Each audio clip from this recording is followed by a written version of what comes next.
toujours.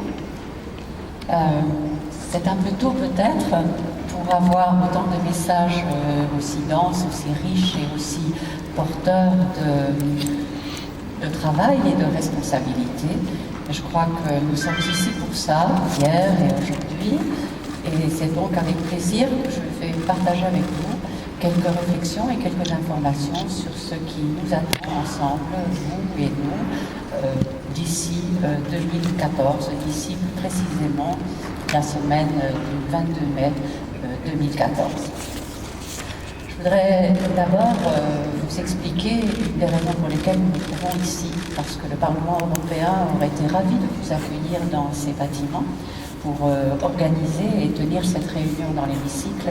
Malheureusement, les accidents de l'architecture ont fait que ceci n'était pas possible, et c'est la raison pour laquelle, sans doute, pour nous faire pardonner un peu, nous vous retrouverons cet après-midi au Parlementarium pour les dernières conversations qu'attendons à propos de ce que nous avons partagé aujourd'hui. Cet endroit, ma foi, n'a pas été si mal choisi, et je me tourne vers mes collègues de la Commission que je félicite, parce que le fait que l'on se trouve ici, entre vieilles voitures de collection, peut être très inspirateur pour avoir des images et des réflexions. L'Europe est-elle sur la bonne route? L'Europe est-elle sur la bonne voie? Est-ce que l'autoroute qui nous mène ici aux élections 14 est-elle toujours droite? Ne nous sommes pas perdus parfois par des chemins détournés ou de traverses? Bref, les métaphores peuvent être nombreuses et intéressantes au moment où l'Europe est en crise, l'Europe se cherche, l'Europe trouve des solutions, parfois plus adéquates que d'autres, et où les peuples de l'Europe s'insurgent contre ce qui est en train de leur arriver. C'est donc dans ce contexte-là que les élections de 2014 s'annoncent. Pour nous, Parlement européen, elles ont commencé il y a très longtemps. Elles ont commencé précisément le lendemain des élections de 2009, que nous avons menées ensemble avec la plupart d'entre vous. J'ai vu hier, dans votre exercice de présentation, ceux qui levaient les bras en disant « je suis nouveau, je suis plus ancien, je connais, je ne connais pas ». Là aussi, la métaphore d'un musée d'automobile peut s'appliquer pour les vieux routiers de la communication institutionnelle que certains d'entre nous sommes. Il peut sembler que, encore une fois, un rendez-vous électoral tous les 5 ans, on a tout dit. La communication institutionnelle s'épuise, on manque d'inspiration, les questions sont toujours les mêmes. Avec qui, comment, pourquoi, à qui s'adresser? Or, il se fait qu'aujourd'hui, le contexte dans lequel nous devons mener à terme cette mission avec vous, ensemble, avec les autres institutions, est un contexte qui nous secoue. Et celui ou celle qui ne se sentent pas secoués par cette vague qui balaie l'Europe et le monde entier devrait peut-être se poser des questions sur leur mission. L'Europe est différente depuis 2009. Le contexte de la crise est là, et ce contexte de la crise ébranle énormément d'idées préconçues, énormément d'assurances que nous avions. Avant, moi, je suis dans ce métier de la communication depuis un certain temps déjà au Parlement, et l'objectif des élections européennes avait toujours été « essayons de donner une dimension européenne au débat électoral », parce que, par nature, il y a un éloignement disons, inversement proportionnel à l'importance de la décision qui est prise. Plus le centre de pouvoir est éloigné, moins je m'intéresse, et par conséquent, l'Europe, c'est très loin. Et on disait, mais si on peut avoir une conversation sur l'Europe dans le café du commerce, le matin, en prenant mon petit déjeuner au bureau avec mes collègues, peut-être que nous aurons gagné notre pari. Aujourd'hui, ce n'est plus de ça du tout dont il s'agit. L'Europe est partout. L'Europe est le centre du débat. Le nombre d'articles, de revues de presse, de réflexions, de publications qui reconnaissent aujourd'hui le rôle essentiel et clé de cette Europe dans la construction d'un projet stable et durable n'est plus à mettre en cause. Par contre, ce qui est en cause profondément, c'est la confiance que le citoyen a par rapport à cette construction européenne. Quelle est son identification par rapport à ce projet? Et les dernières élections nationales que nous avons vues au fil de ces derniers mois sont des exemples extrêmement alarmants de la tendance qui est aujourd'hui très palpable, et les eurobaromètres et les baromètres le confirment. l'éclatement des grandes familles politiques, l'éclatement des grandes lignes politiques qui ont toujours marqué l'histoire de ces 60 dernières années en Europe, constitue précisément le défi majeur auquel nous devrons faire face d'ici 2014. L'éclatement des familles politiques traditionnelles, le mécontentement des citoyens par rapport à un projet qui ne rapporte pas les réponses immédiates auxquelles ils s'attendent face à la crise, et puis aussi le fait que, institutionnellement, le panorama institutionnel de l'Europe a changé. Ce sont les premières élections européennes qui auront lieu après le traité de Lisbonne. Le Parlement européen a reçu des pouvoirs renforcés par ce traité de Lisbonne. La configuration du dialogue institutionnel entre nos institutions est différente et pour la première fois, les élections européennes permettront non seulement de nommer, élire les députés européens pour siéger au Parlement européen, mais c'est cette majorité qui sortira des urnes en mai 2014 qui provoquera une politisation beaucoup plus directe et plus forte de la gouvernance de la Commission, puisque c'est la majorité au Parlement européen qui procédera à l'élection du Parlement, du président de la Commission.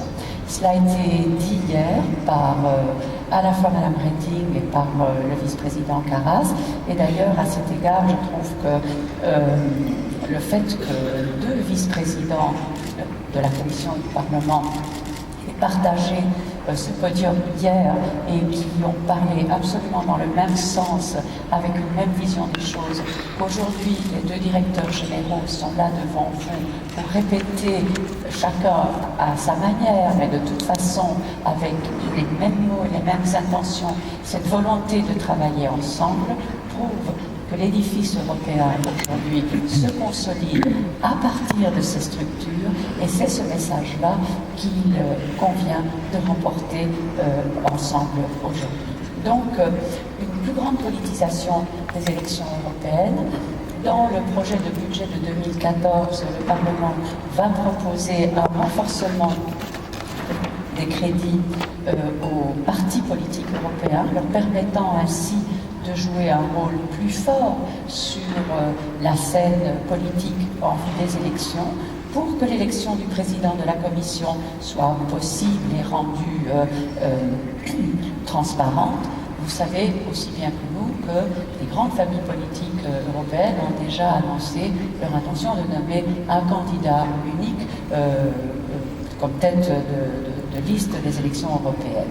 C'est une avancée énorme par rapport à nous qui faisons de la communication, parce que tout à coup, la notion de donner un visage à l'Europe devient une notion qui nous est fortement facilitée par le débat politique lui-même. Ça relève d'un courant qui est davantage naturel et moins forcé. Nous aurons des visages, nous aurons des messages et nous aurons un débat politique. Grégory a dit, faites votre choix, réfléchissez. Ces élections européennes sont pour chacun d'entre nous le moment de dire vers quelle Europe je veux tendre, quelle est l'Europe de demain, quelle est l'Europe que je veux léguer à mes enfants. Et le débat politique qui aura lieu entre les grandes familles politiques représentées par leurs leaders seront des débats politiques de positionnement, de choix de société. Et cela, ça donnera certainement aux élections européennes une vie et un dynamisme qui était peut-être parfois légèrement oublié. Comment allons-nous nous y prendre et comment allons-nous travailler à partir du Parlement européen? Le Parlement européen, depuis 2010, je vous l'ai dit, s'est doté d'une stratégie progressive de construction, de building up, comme on dit, une capacité de communication en plusieurs étapes. Nous allons très bientôt avoir le feu vert de nos autorités politiques sur le concept de cette campagne électorale. C'est un concept qui sera assez costaud. 2013 année européenne de la citoyenneté sera une année où le Parlement communiquera énormément sur ses politiques et sur sa législation, et nous réservons la dernière partie de l'exercice électoral, c'est-à-dire les quelques derniers mois avant les élections de 2014, pour la campagne Go Vote. Le rythme de cette campagne sera fortement déterminé aussi par le rythme du débat politique, de l'organisation du débat politique au sein des familles politiques et des partis. La difficulté accrue cette fois-ci, c'est que, bien sûr, nous avons comme mission unique et exclusive de donner un message institutionnel, mais vous savez mieux que personne que la barrière entre le message institutionnel et le message politique est très ténue, le fil est très très mince.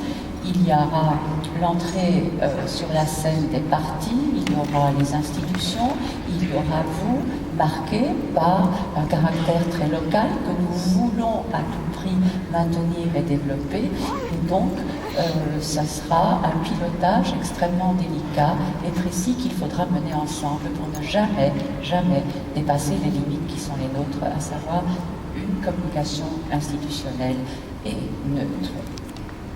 Lorsque nous serons prêts, c'est-à-dire lorsque nos autorités politiques nous auront donné le feu vert de ce mandat de communiquer, lorsque la campagne sera acceptée, que les logos seront définis, que la marche à suivre aura été acceptée, à ce moment-là, tout le matériel que nous produirons sera mis à la disposition de nos partenaires de communication, dont vous.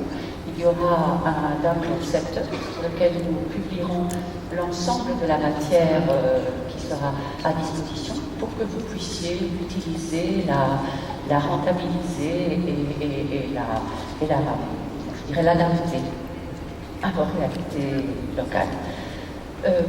Que dire encore, sinon que c'est un rendez-vous qui est extrêmement important pour le Parlement européen, certes, mais pour l'ensemble. Chaque élection européenne est l'occasion pour l'ensemble du projet européen d'avoir l'avis direct des citoyens qui composent cet édifice, et que le vote qui est enregistré ces derniers temps dans les États membres, qui est un vote de mécontentement très fort par rapport à un projet politique, est un vote doublement important pour l'Europe, parce que s'il y a peut-être des difficultés à vivre ensemble dans un esprit de solidarité avec le respect des valeurs qui sont les nôtres, la fuite et l'éloignement de ces valeurs ne mènerait pas vers une société d'équilibre et de paix comme celle que nous la souhaitons. Certains mouvements eurosceptiques nous traitent parfois de missionnaires qui endoctrinons nos citoyens. Et les mouvements et les commentaires dans certaines presses nous disent « mais l'argent des citoyens sert à payer des ayatollahs qui empêchent nos enfants de réfléchir en leur mettant des idées toutes faites dans la tête ». Mais si toutes les idées, chers amis, étaient des idées de démocratie, de paix, de partage, de stabilité, eh bien alors qu'on nous en mette des idées dans la tête, parce que c'est très peu payé par rapport à ce que ça nous rapporte. Alors, je vous souhaite une bonne réflexion, je vous souhaite une bonne journée, et je vous attendrai ce soir au Parlementarium, pour ceux qui ont encore la force d'y arriver, pour vous y accueillir. Très bonne journée, merci beaucoup.